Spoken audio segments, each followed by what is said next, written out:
Guys, we are here at the highest and best real estate network here off of Ivanhoe, and we're about to walk in there and we are going to show you the power of networking.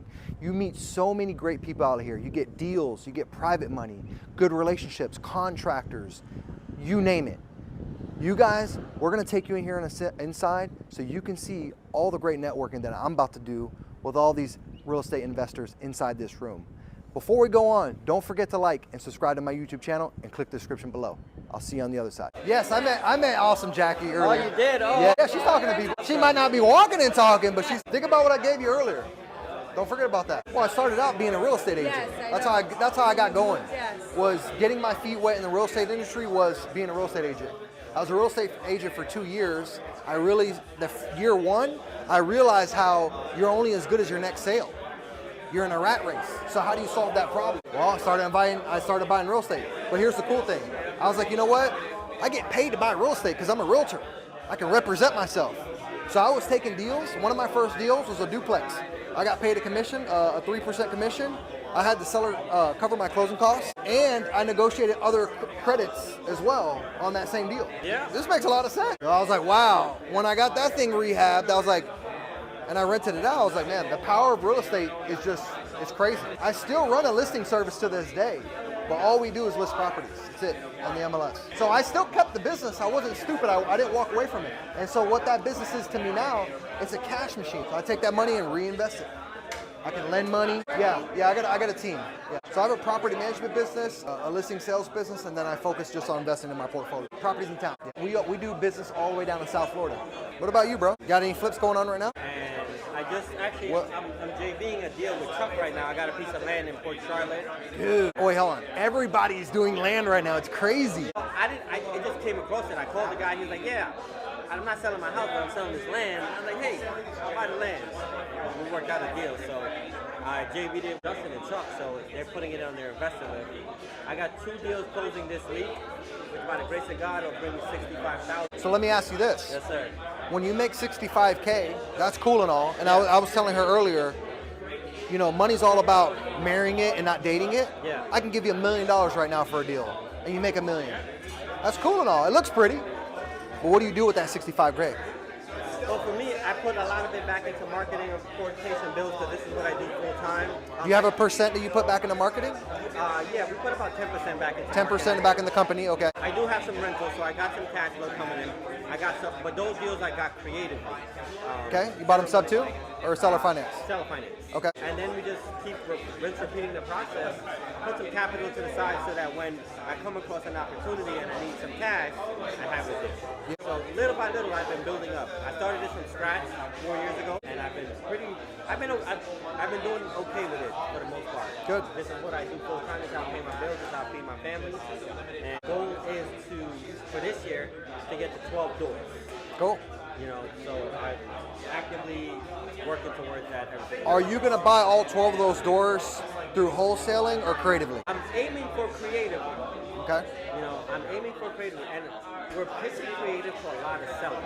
Gotcha. And Yes, yeah. Are these low equity leads? so I market in Central Florida and in Pennsylvania. Most of my marketing is in Pennsylvania. It's a lot of high equity. Gotcha. You know, so like the one rental I got right now, I got it for 0 money down, 0% interest, with a 5-year balloon. Sweet, okay. 30-year amortized? Yeah. I just don't like the balloon, but that's okay. Yep. So with those underlying terms on that seller finance, those are sexy terms, by the way. What he just mentioned, I call those unicorn terms. Yeah. It's very hard to find, by the way. What is your strategy when that balloons come and due? So the strategy is we already have it broken down where at the end of the terms, we're going to owe the seller about 112. Okay. And by that time, I already did the air conditioner, we already did some other repairs, the plumbing, we're doing the floors and the painting next. Okay. So when that time comes, we'll refi out. You're going to refinance out? Yeah. So you're okay with refinance out from a 0% interest rate going into maybe whatever the market is, 6, 7, 8% interest rate? Yeah. Okay, gotcha. Let me ask you this. Have you thought about going to that seller and say, hey, look, I've been making you payments on time for these last 4 or 5 years. Maybe offer them a couple extra bucks extra, right? Or negotiate something else different into that purchase price and say, hey, look, would you be open to extending this balloon for another 3 to 5 years? Always renegotiate your balloons prior to you even paying them or refinance. I do a lot of seller finance as well. Instead of saying, hey, you know what? Let me just refinance. Because for you to go from a unicorn deal to 6, 7, 8% don't make sense. Take it and renegotiate with them. Say, hey man, we've been working great together. You see, I've been making my payments on time. Never missed one. Would you be open to, you know, extending this balloon? Yeah. Yep. And you can even sweeten it up and say, hey, you know what? I know I'm at 0%. You can renegotiate and say, hey, look, I'll do 1%, right?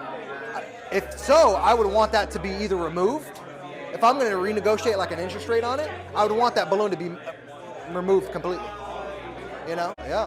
So right now, what's really, really popular in the market that we're in right now is creative finance. That's what it's called, right? So you have your traditional way of buying real estate, and you probably know of like somebody having a home. You're the owner. He's the buyer. He says, hey, I'll give you cash for your home. You wipe your hands clean, you're out of the picture, right? You walk away, he walks away, that's it. Well, if you bought your home creatively, this is now a whole different scenario. You're Mr. or Mrs. Seller, right? Let's say you own a property for $300,000.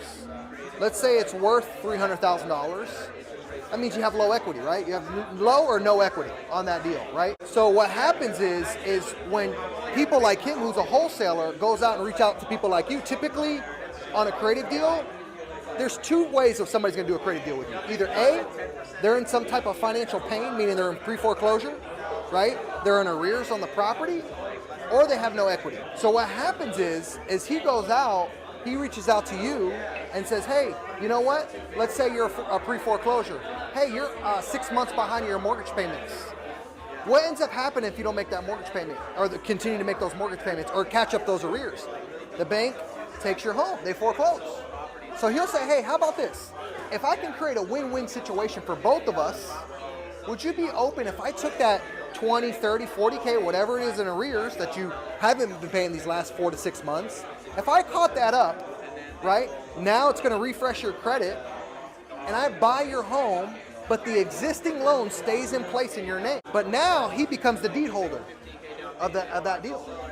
Because there's two instruments to a deal, two security instruments. You have your deed, which is your receipt to the transaction.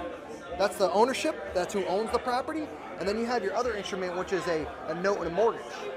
A mortgage is a security instrument tied against on the property saying, hey, I owe you, right? So he bought your property, he's now caught up your arrears. You still walk away, but your mortgage is still in place in the property. But now he's the owner. He's the deeded owner of the property. See what I'm saying? How did that help you out? Because guess what? Your property didn't go to the bank. You see what I'm saying? So it's a win-win. You're now going foreclosure. That's not on your record anymore. Late payments will stay on your record, but you'll be able to repair your credit eventually instead of a foreclosure going. And you still walk away, but the mortgage is still in your name against the house. So he's buying properties with mortgages against them already. See what I'm saying? And so there's typical two ways of somebody going to do a sub 2. And typically it's either a pre-foreclosure or somebody who's low equity. Those are the two main situations. Now there are other scenarios where they're called hybrids, where it's like, hey, he's going after high equity lists. That means that person has a lot of equity compared to what they owe to the bank. Well, he can go to negotiate with them and say, hey, look, we can do a seller finance portion on that 150 grand of equity you have, and I can take that underlying loan over. That's also a creative real estate transaction. Or let's say you own the home free and clear. The deal he was just telling me about just a second ago, that guy probably owned it free and clear, right? Free and clear. So what he did was they created a note and a mortgage against that property. He upgraded that owner from landlord to bank, and now he's paying him payments every single month. So the only reason why I use the pre-foreclosure for you as an example, because it's probably the easiest for you to resonate. You see what I'm saying? You probably heard the word foreclosure before. But it can be like a lot of sellers right now, what happened? The market hiked up and then it went back down. And a lot of sellers who bought their home a year ago need to resell because maybe they have to move across the country, or maybe something happened, right? And everybody needs to move all the time. You'd be surprised. Like somebody will buy a home and they have to move a year later. So that person's called a low equity. They have no equity. If I was to hire a realtor for 8 to 10% to sell my home, you would be in the negative. Well, if he came through and said, you know what, I'll give you what you want if I can buy your home with the existing mortgage in place and give you 10 grand for your home, like positive, versus you lose money paying that realtor, would you be open to this type of deal structure? So that's a creative finance. Better than I could have. Or think about this. Back in the old days, right? Like our mothers, our grandmothers, all of our mothers and grandmothers, back in the day, you know what was common? Owner financing. If you go to an old person, you start talking about owner financing, they're like, oh yeah, we know what you're talking about. But if you talk to them about a subject to deal, they don't know what the hell you're talking about. It's very foreign to them. So in the market we're in today, what's very common is creative finance. It's just because the climate of market we're in. A lot of low equity, and there's a lot more pre-foreclosures coming up. You see what I'm saying? So like the deal I just won under contract this week was the seller is $40,000 roughly, approximately, in arrears. Means they haven't paid their mortgage in months. $40,000. I'm buying their home with the underlying mortgage, 4.75 interest rate on it. So here's the benefit to us investors. Right? Where are you going to find a 4.75 interest rate? You see what I'm saying? So I have to ask myself, is my entry fee, meaning the cost to buy this home, is it worth it for me for that 4.75 interest rate or not? I have to ask myself that as an investor. Because, yeah, I can buy a 4.75 interest rate, but is it going to cost $40K or is it going to cost $150K entry fee? How much is it going to cost me to buy that home? Depending on what my exit strategy is, would be contingent upon what I do with the property. So there's a lot of people not paying their mortgage right now. You'd be surprised. Yeah. A lot of people not paying mortgage. I was talking to a homeowner that was literally in the middle of foreclosure. Yeah. They got about a month before they lose their house. Oh, yeah, he's right. It's case by case. I've seen people in foreclosure for a year. So what happens is when a bank forecloses on you, they have to go through this whole legal process. It's very lengthy, it's very costly, right? So a bank rather you come in and say, hey, look, here, pay off the arrears, or they can do what's called a loan modification. Most people don't get qualified for a loan modification. Sometimes it happens fast, but I've never seen it happen faster than like 4 or 5 months. Yeah. But typically, yeah. I'll make an example. You know COVID happened? What'd the banks do? Oh, who wants to be in forbearance? Who wants to be in forbearance? People weren't, listen, they let people forbear their loan. And a lot of those people came out and they never even paid. You know, it's a case by case, but there's still a lot of people who default on their loan. So how is it a win for you? You get your loan caught up, you get it reinstated, you get to walk away still, he becomes the deeded owner. But you now become the person that acquired a piece of property without having to go to the bank. So how do you become the deeded owner? You work within your purchase and sale agreement that the property gets deeded over to you, and they sign it over to you, but they still have their mortgage in place, so a lot of times you get a servicing company to pay the mortgage, so now you're the deeded owner. For us, what has worked with subject to is that we put them in what we call a land trust. This is just an entity that holds the property, and we're now the owner of the property. We have full control, but we didn't have to go to the bank to get finance. Correct. So now what we do is that if there's a renter in place, so let's say for example, if the owner moves out, we would now put a renter in place and have the renter. If the mortgage is $2,000, we'll charge the renter $2,600, and now we'll be cash flowing a few $100s on it. So every deal is a little unique. It's just a matter of working the numbers. The numbers got to make sense, and that's the most right to buy for that rate at that 4.75%. Right. Yeah. So do you have any creative deals? I buy. All I do is buy. At the moment, no, but I am gonna have. Yeah. Of course, dude. Yeah. The real Javier Paredes. The real Javier Paredes. So I buy in Orlando, Tampa, and Jacksonville market. The real Javier Paredes. Paredes. Oh, it popped up right there. Orlando, Tampa, and Jacksonville. Okay. Are you going with Tampa, Port Charlotte? I'll be honest with you. Port Charlotte is blowing up. A lot of people don't know that. They're building. Oh no, they're building. There's 3 builders that partnered up. They're building like 4,000 or 5,000 homes in one area. It's called. I want to say the area that's called. It's called the Creative Village. The builders. I don't know. Probably like Dion Horton. Or I know Dion Horton. Ryan Holmes or something. I don't know. Okay. What I'm saying is there's an area in Port Charlotte that they're building a ton of homes. And I don't know if you know where the bridge is, cross over to Punta Gorda, where they just built a big old resort right there. Yeah. So a lot of people have been sleeping on that area, but it's blowing up. Those markets, not only is there a lot of infrastructure coming in, but if it tells you something, why would they build a multi-million-dollar resort right there? Right next to the bridge. Ain't nothing around. Think about the market studies they've done over there. They spent the money. Yeah, something's happening. Follow Burger King, follow McDonald's. But yeah, keep me in mind. I don't buy cash, any creative deals. If you shoot me a message, I'll shoot you my buy box. But if you're just doing cash, then I'm definitely not your buyer. But so Orlando, Tampa, and Jacksonville. No HOA. All right. I hate HOA. Yeah. Anything good buy and holds. I do a lot of co-living as well, so I want to get into that. I do a lot of co-living. So are you with Pad Split? Yeah, I do pad split, yeah. But I also do, like, before pad split, I was doing co-living. On your own? Yes. So Was it easier with Pad Split? Yes. So I'm paying them 15% roughly right now, and they're doing all the marketing, the background check, credit check, employment verification, and then they also give me a platform, an interface to run all my properties off of. It keeps everything organized. So, and they have there are other things. They have 24-hour support. Dude, they're dumping. The last time I talked to them, they're dumping $500,000 in marketing a month. A lot of money. So yeah, they're making moves, bro.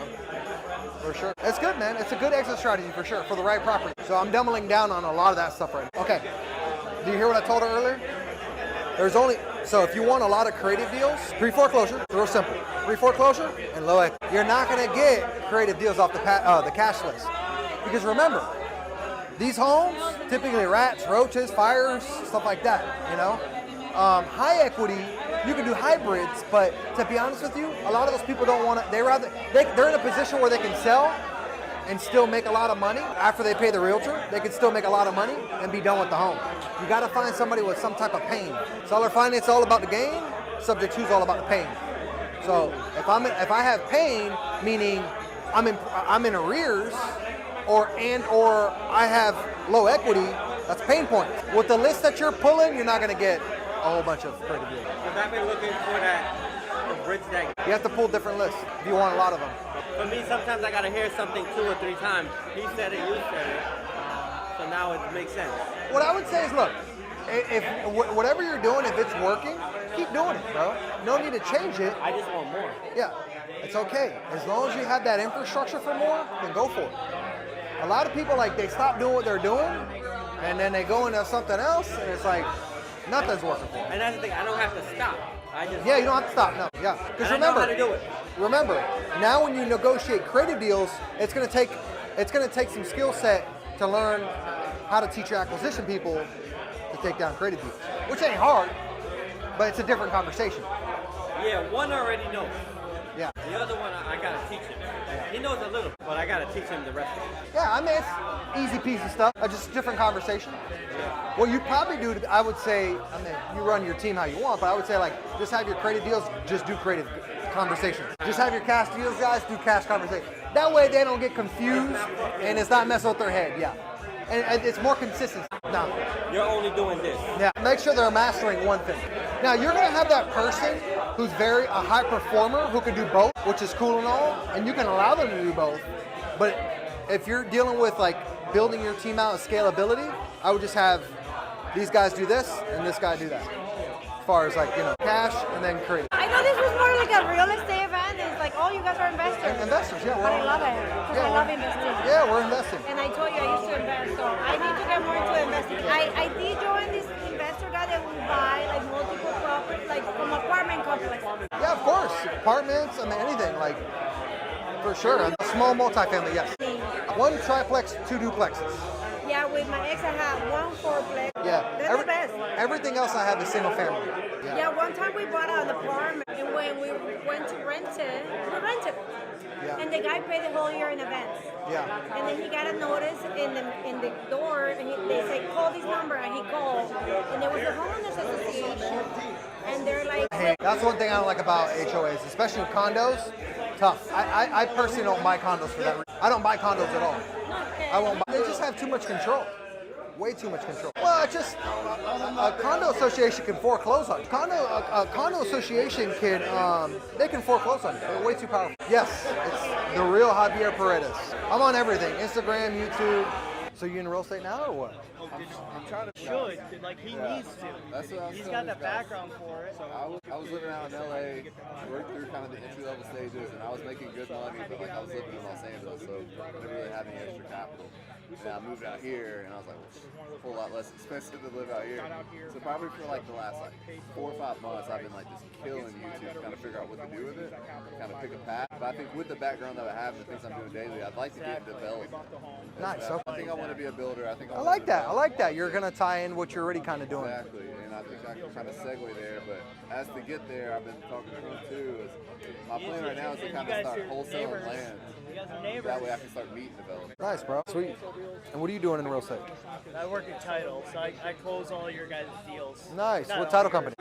Are you guys doing creative deals and stuff? one. Right? So when you send that file to your underwriter, a lot of times because they're FHA or VA, sometimes they don't want to insure them. Title insurance. Oh, it's a type of loan product. Are you talking about like wholesale transactions? No, I'm talking about if I buy a property, Okay.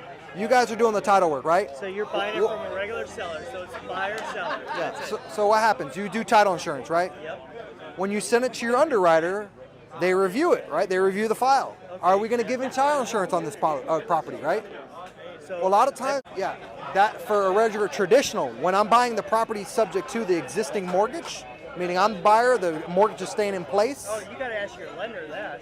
A lot of times what we do is the way we structure it is let's say I borrow $50,000 from a private money lender. Okay. We'll create a note, an IOU, Okay. right? And we can secure their money against the property as well. Exactly. Yep. See what I'm saying? Yep.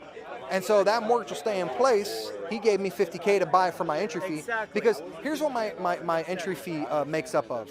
Sometimes the seller say, hey, I want $25K. For me to walk away from this deal and keep the mortgage in place, I want $25K, then I have closing costs, and then I have to pay me a realtor commission or a wholesale fee or whatever. You see what I'm saying? But 123 Main Street's still going to have that mortgage in place. I'm just taking over their underlying loan at 2.5 or 3% interest rate. You're thinking the title side. I know. All right, so you got this mortgage.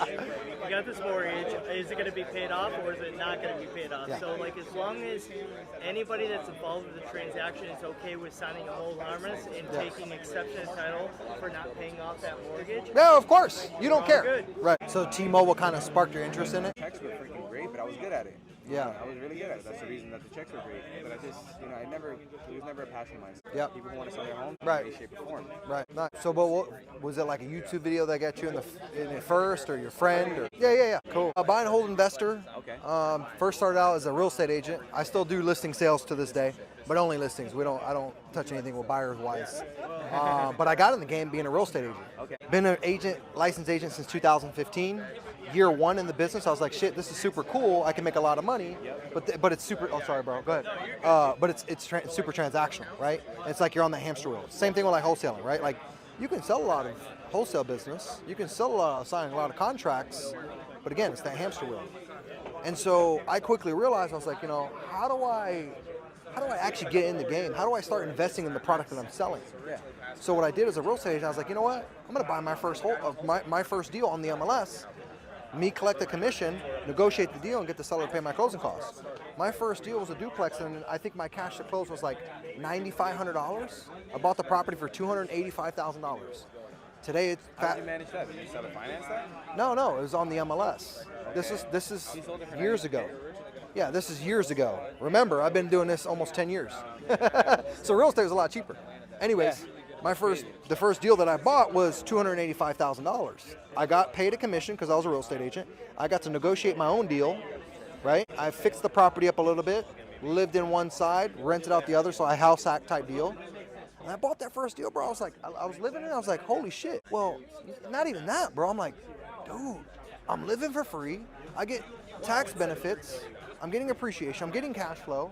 Like, So many pros. dude, it's just like, this is like awesome. So ever since then, because my partner at the time was in real estate as a real estate agent, he was buying real estate, so he was the guinea pig. He was the guinea pig. So I got to see all the, any pitfalls that he was doing. Dude, I acquired my first deal. I was like, dude, this is amazing. And I was addicted ever since. And so what I did was I continued to run my listing business. I was actually working with just buyers at the time. Okay. And I was like, working with buyers is like being an Uber driver, driving all around, showing people houses, getting them to buy a home, very emotional, whatever. So I built my listing business off of the buyer database that I had. So fast forward to today is I closed a shitload of buyers throughout these all years, and now I'm getting tons of referrals, people who need to sell their home. So I kept my listing business going, and that money I was making, I just reinvested it into. But then I scaled even more. I was like, I have a property management business, I have a co-living business, and then I have an STR company as well. So they're all semi-passive deals. Did you partner with someone, or? I'm currently partnered with somebody. Cool. Yeah, we actually just started our JV. It's nice and clean. See what happens next year. You're the visionary of the business? My partner, she's very good. Oh, you partnered with a female? Exactly. Sweet, bro. Yeah. You have got the. I'm Javier. How you doing? What's up, brother? You today to get your number. I Hey, lost how you it. doing, What's man? going on? Good to see you, bro. Yo. How you been, man? Bro, busy, dude. We started a team with LPT, so Okay. we got a lot of people who are going to want to come.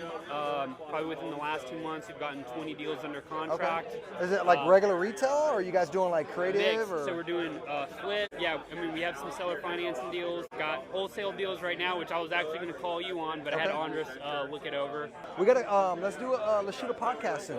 Yeah, no, I'm down. Let's Bro, shoot- check out the office. Oh, it's 10 minutes away. So you're actually in the RDV sports complex? Yeah, office is actually 10 minutes away if you wanted to, check it out.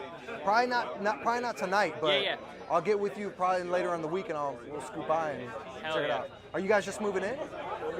Got everything set up already, bro. We're cranking. We're doing deals. Got a lot of money going all in. We're going through the growing pains right now. We're trying to keep our head above water, but we got some That's cool. killer That's fucking okay. deals Yeah. right now. You know about all the events. They call it hackathon, right? But it's basically like all whatever. But it's like networking when they put you in and you like show you like okay, this is how you get it. Napkin underwriting for single family or multifamily? Okay, multifamily. So Okay. Massive Capital is a multifamily. Fun. So basically, underwriting all that stuff. So you're gonna, with your team, do all the underwriting, everything. You figure out these deals, and then you're gonna go up and present at the end of the day, like what you're. Are you in a position where you need your financial status to change? Okay. Too. Then go for multifamily. You know why I say that? Because if you can go bigger faster, if I can tell you anything of doing it, go bigger faster. But you have to ask yourself, can your pockets allow for that? Meaning, I'm not saying like, hey, can you go out and buy a $10 million asset? That's not what I'm talking about. Yes, you're capable of doing that. I'm not saying you need that liquid. I'm saying like, can you float your bills, your lifestyle, my lifestyle. your maintenance of your day to day? Put it with that. The issue is something like what I said earlier about seeing the actual like monetary. We're gonna have Because for the house that I bought, I've had to put so much like stuff into it because so things would like happen. I'm like, damn, there goes like everything. Like, in cash. Oh, you own the home? What? You own the home? Yeah. Oh, cool. So it was like plumbing. Recently, I had to redo that. There was insulation I had to do. Just like every time there'd be like something that'd be like. So it's still I haven't seen that the multifamily from doing it in the team and like actually putting in like offers and even if I get the best of my way. Yeah. That's I want to like get with it. Well, not only that, think of multifamily like this as well. Not only are you buying into businesses, you're also buying into something that's going to change your financial picture like night and day. Like, mega example. You buy one single family home, you might cash flow anywhere between net $300 to $500 long-term rental. And that's like unheard of, to be honest. That's for long-term rental. If you buy a multifamily, you're talking about making hundreds of thousands of dollars on one deal. You see what I'm saying? Even when you split up between all the LPs and the GPs, etc., you're still walking away with plentiful more. Like, see what I'm saying? On single family, the issue with that is you might make a couple $100 on a single family home. So you have to wait for the long-term appreciation for you really to reap big benefits.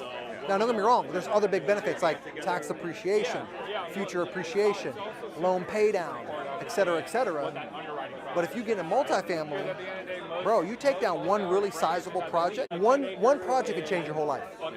One single family can change your whole life. Does that make sense? So it sounds like, bro, to me, to be honest with you, go bigger, faster. I think you should go for it.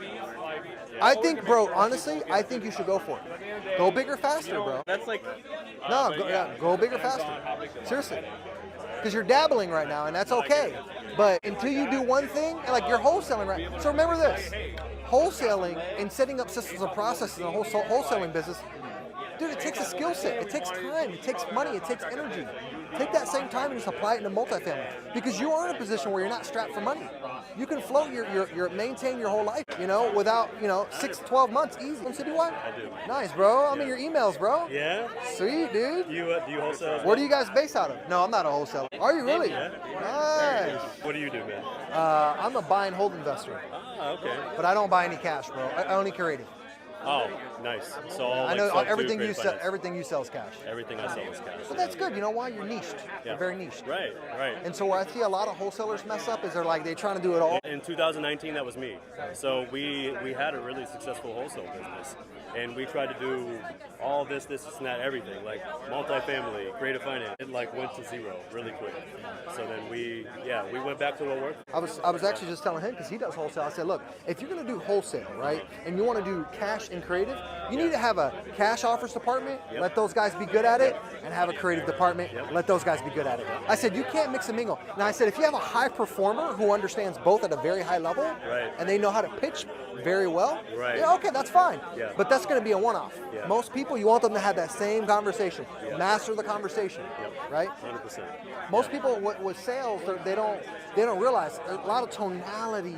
It's like a dance. You got to know how to dance on the conversation. There's so many little intricacies. You know what I mean? That are so Yeah. important. Yeah. This pace that you speak with, all of it, so important. Oh, man, you're here in Orlando as well? Yeah, based out of Orlando. Been in the game for 10 years, bro. Oh, wow. I started a listing sales business. I have a listing sales company. Yeah. So all we do is like list. a brokerage? Yeah. So all we do is list properties on the MLS, 5-6% commission, okay. right? Yeah. That brings me a lot of cash, Yeah. right? I've had that for the last almost 10 years. Been a licensee since 2015. Okay. I have a co-living business as well. A what? Co-living. Co-living, what is that? Co-living. Like co-living space. So Is we that, take properties and we rent them per bedroom. Right? I do have pad split as well. So I didn't start with pad split. I started renting bedrooms many years prior to pad split. What I used to do was I would take my properties, live in them, house hack them, rent per bedroom. Yeah. I would move out of them and still rent per bedroom. Okay. So when pad split came around and it became more of a more robust, streamlined system, I was like, this is a no-brainer. I don't mind paying them a couple bucks so they can streamline the process for me, right?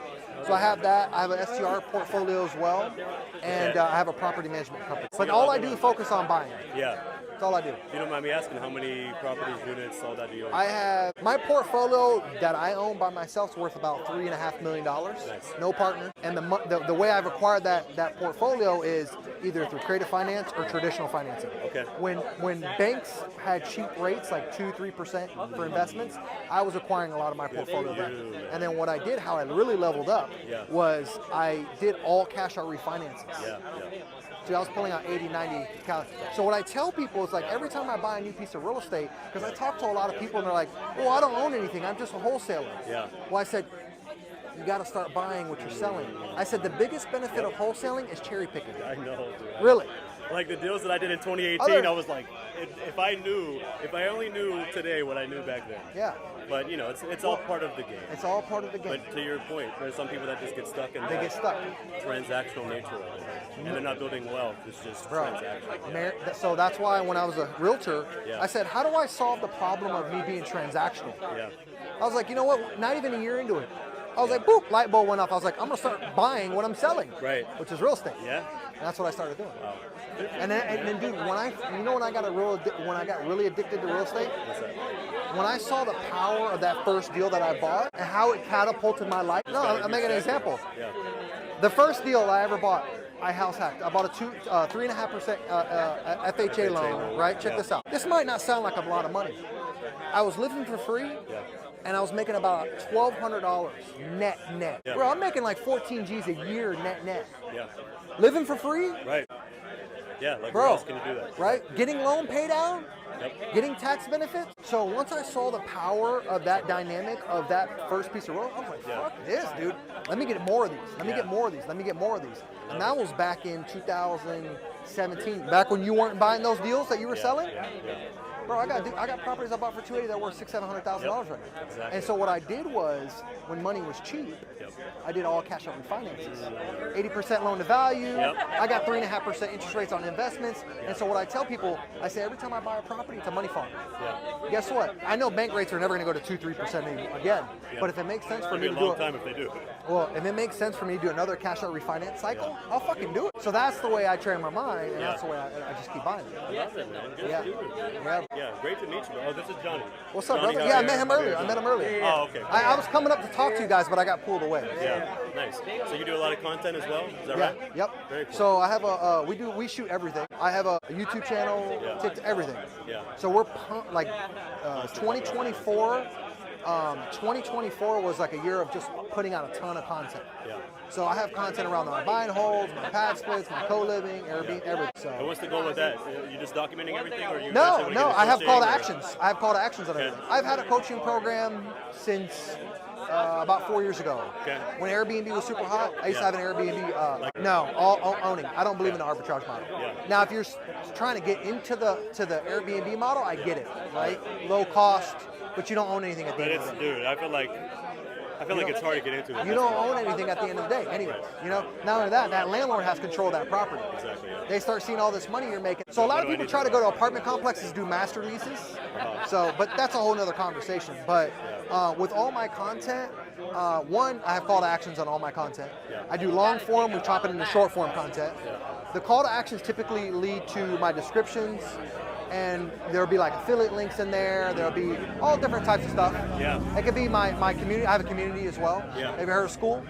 Oh, dude, of course. I'm on School. I'm on a few different communities there. I'm yeah. on School. Nice. I have my own community on School. Yeah. I have my own Facebook groups. I have a passive course. I have a B&B course. So do you try to leverage that to get more deals as well, like So a pace? here's the thing. At the end of the day, we document, we don't create, right? So at the end of the day, it builds my brand out any day. Now, whether he goes and clicks on one of my links and buys them, I don't really give a shit. Yeah. I don't need him to buy my stuff, right? But here's the thing.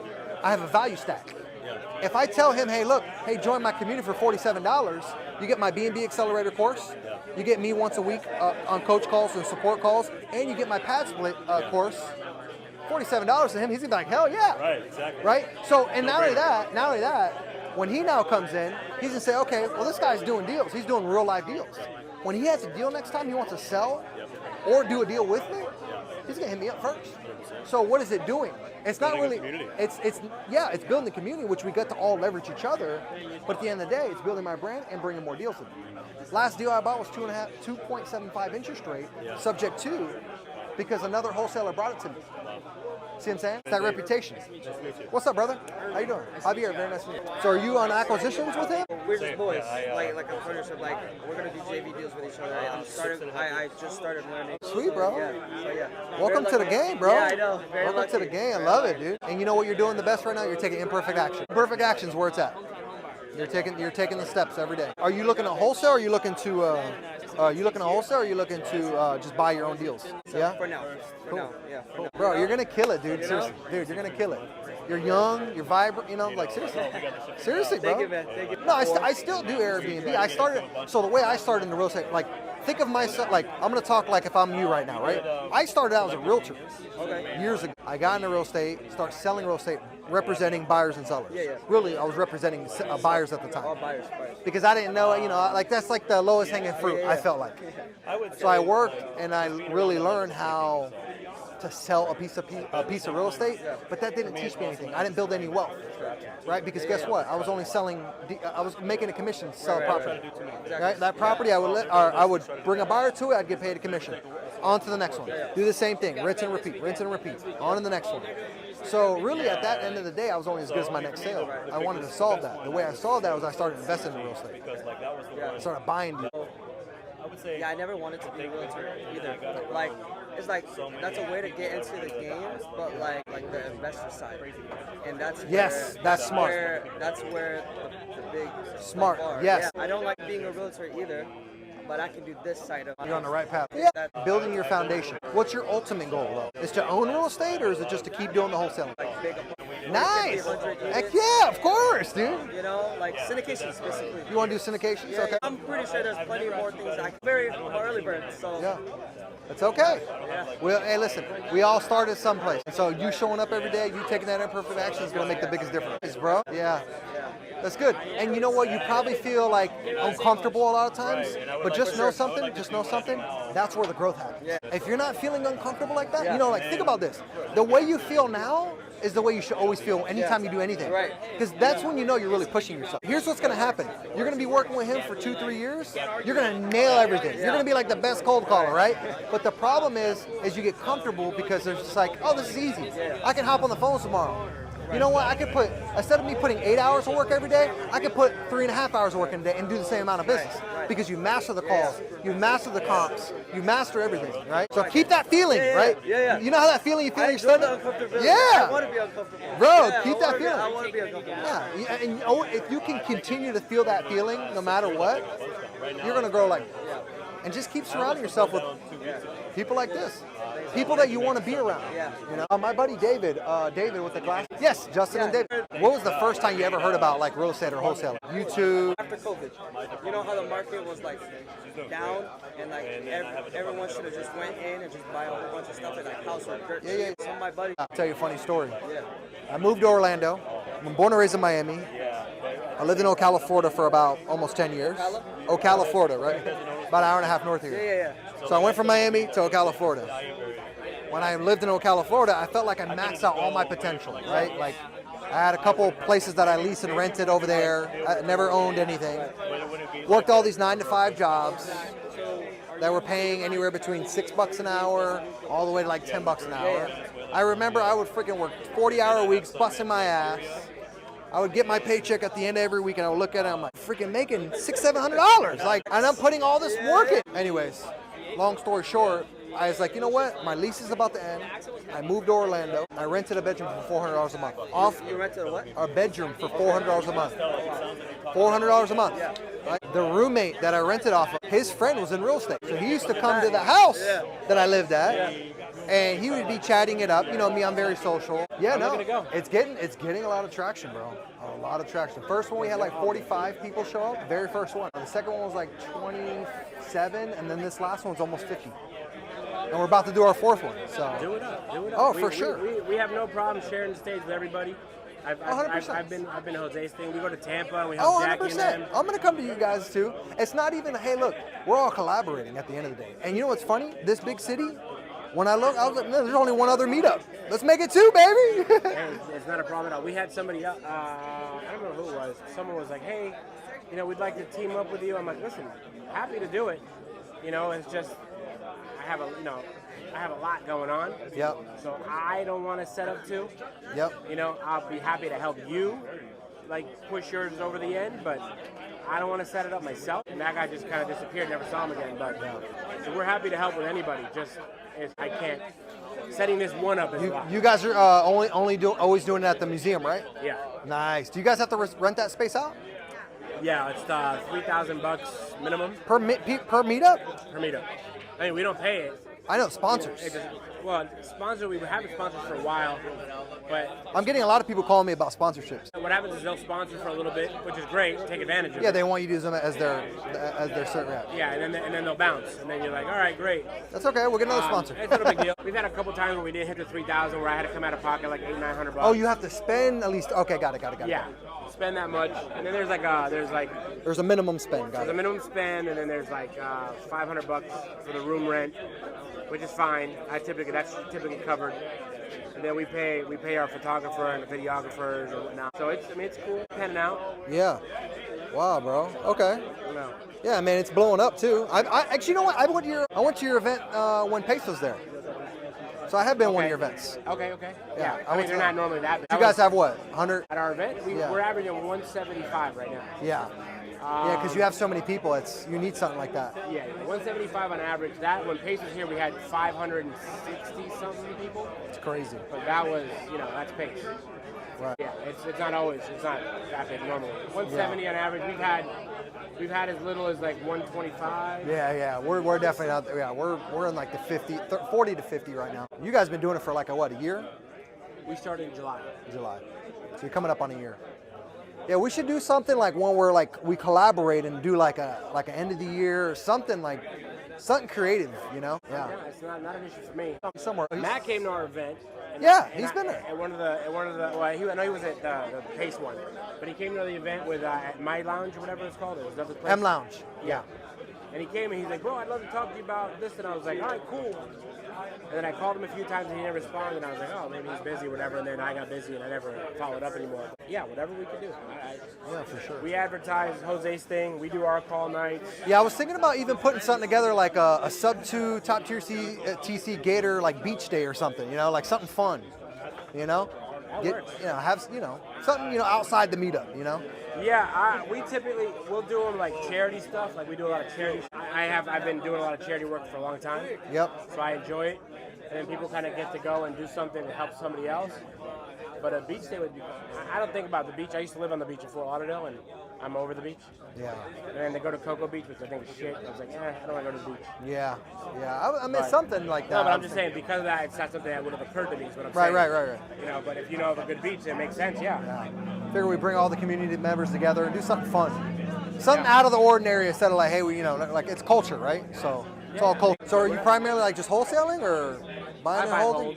Me too. I'm starting to wholesale a little bit because you always run out of capital at some point. Right, of course. I used to flip. Flip was my thing. So my old business partner and I have done close to 600 flips. Wow. But it was, we're talking about 13 years. But we went our own separate way. And yeah, I've had that happen. I've had that happen with many business partners. Yeah, actually, we didn't talk for like 2 years. We just started talking a little bit ago. Partnerships are tough, bro. People don't realize it. Yeah, it's tough. Yeah. Correct. Or sometimes you just go your natural progression, ways. Yeah. So I started off, I came from I was an asset manager with REOs and stuff. Yep. And I was the guy assigning them to realtors. And I'm like, these motherfuckers are making all the money. And I'm sitting here slaving over nothing. So I left and I started assigning them to myself. Like I had my buddies assign them to me as an agent. Yeah. I got my license. And that's how we started.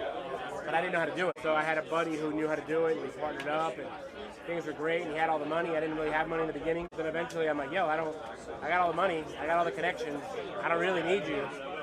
I'm keeping you around out of loyalty, because you hooked me up at one point. But right. Eventually, it was like, he's rich, independently rich. He's like, I don't really want to work anymore. And I'm like, well, I do. I still want to keep going. So that was always That's hilarious. That was where we butted heads. Wow. So so because of that, I'm not really into flipping. So if I can avoid flipping, I'm happy to. I'll wholesale whenever I'm wholesaling, it's because I don't have any more capital at that moment. Yeah. You're not trying to raise money, PML money, for your deals? I had a bunch of PML guys down south, and I've only been up here about a year and a half. Yeah. So I don't really have. Dude, start doing PML for your deals, bro. Yeah. I just don't have the connections that much here. Yeah. And even though I run the event, I'm not really that great of a networker. It's not really I'm a little rough around the edges. Yeah. You know what I mean? Like people kiss ass a lot to get shit. And I don't really kiss ass. Yeah. So I'm like, I need this. You got money? Cool. No, cool. See you later. Right. Which is not the greatest trait to have. Yeah. So because of it, I just, if money comes my way, I'll be like, yeah, let's do it. Let's do it right. But I don't actively. Yeah, most people in the community want short term. They want to do. I don't borrow from within the community. Yeah. They all have this gator mindset. Exactly. I took this gator class. Yeah, dude. Yep. I don't need your escrow money. I know. Dude. Keep your escrow money. Yeah, I know, dude. That's just so funny. I said the same thing recently. I was like, everybody wants to do gator. Oh my God. Everyone's like, hey, I'll give you fucking $5,000 if you give me. You crazy? Yeah. Not even that. A lot of people don't even know the mechanics behind it. If you're not in and out of deals constantly, you don't have your next deal, you're not really getting a 12, 15, 20% return. You have to have systems and processes in place. So we did 15. I was talking to Anthony. So we did 15 deals year before, which is the last 15 when I moved up here. I did 15 flips up here, and the interest rates killed me right at the end. So I ended up taking a second mortgage, holding paper for everybody that bought my houses.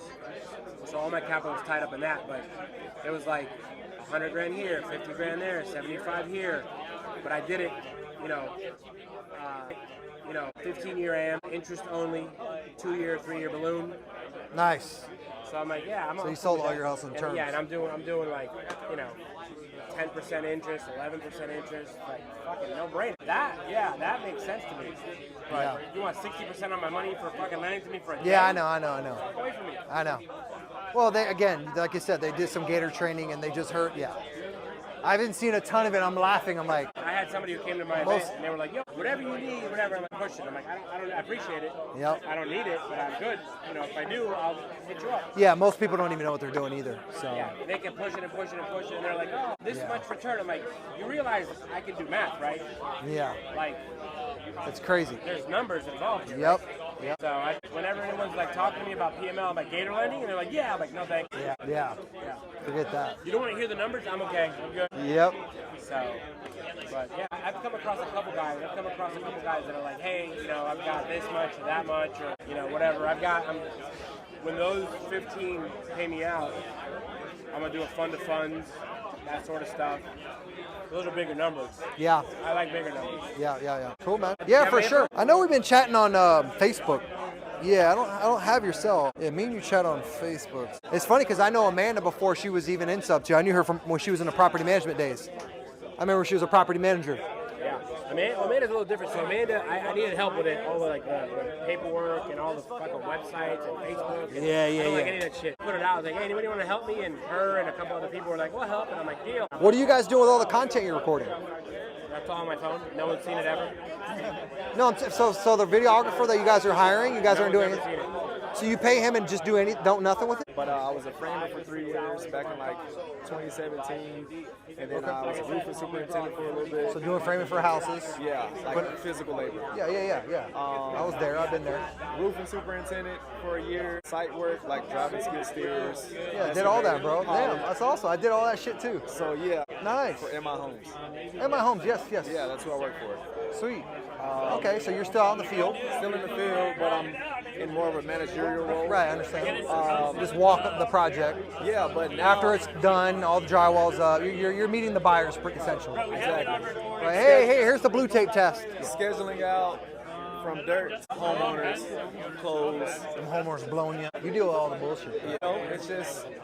It's another, So do you want to get in like wholesaling full time or what? So I'm doing land right now. Land. Okay. Because it just makes sense. A lot of people do land right now. It makes sense for what it's the hot thing right now. It's crazy.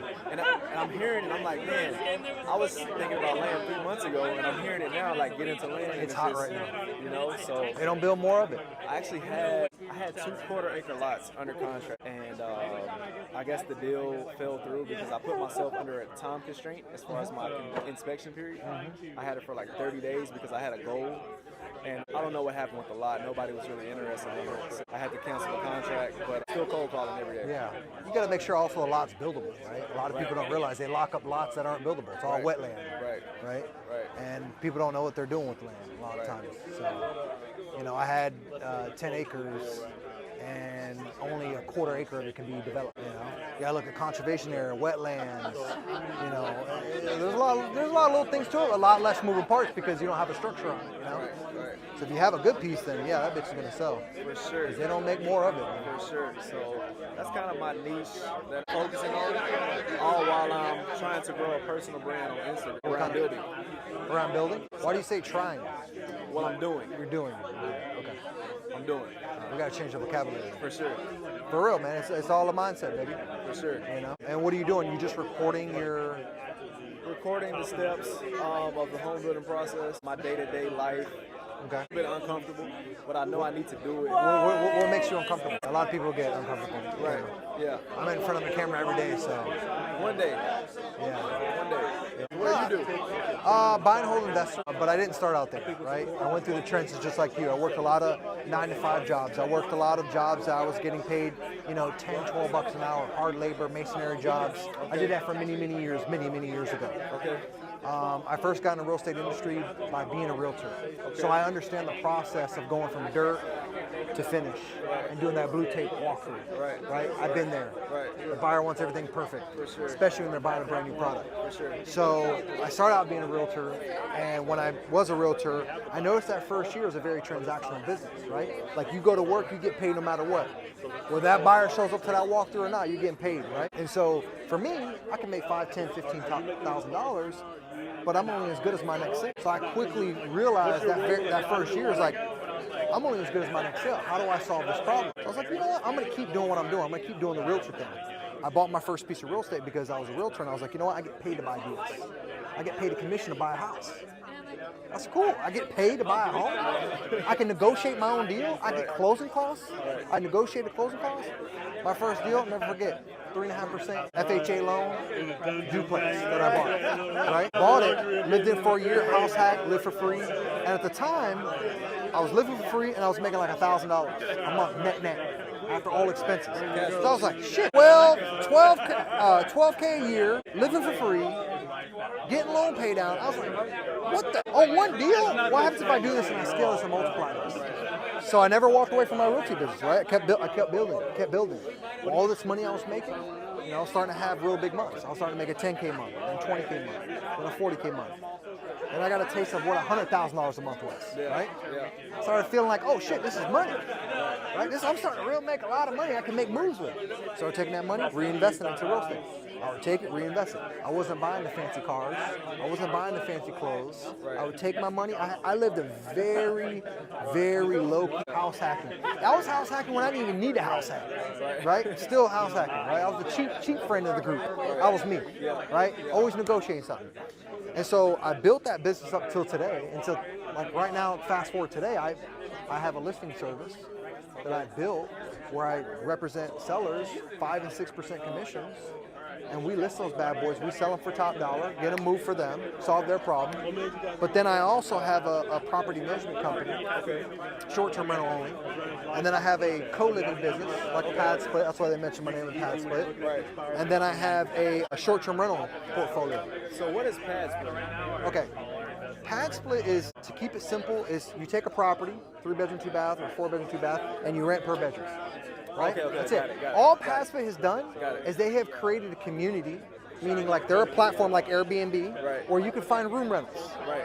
So when you go to Airbnb, you want to rent an actual house, you go to Airbnb. Right. You want to rent a bedroom, you go to Pad Split. Got you. See what I'm saying? Got you. So all it is a community for room rentals. That's all they've done. Short-term rental, that's something I actually did in the Nashville area for a little bit. Yeah. Me and a partner of mine, and she still wants to do that, but the way they had it set up, we had to pay too much overhead, and we never really got above.